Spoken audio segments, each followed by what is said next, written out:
যারা মা বাসন্তী দেবীর নিকট ধৃতি দেবেন তারা দান বাক্সে ফেলবেন। আপনার এই দান একদিন মহাত্মানে পরিণত হবে। জুতো বা চটি পায়ে কেউ মায়ের মন্দিরে প্রবেশ করবেন না। মেলার শান্তি শৃঙ্খলা বজায় রাখুন। মেলায় কোনো বস্তু পড়ে থাকলে তাতে হাত দেবেন না।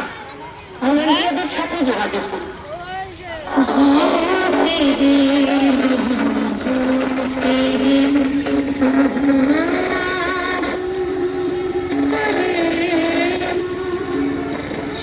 ওই দেখ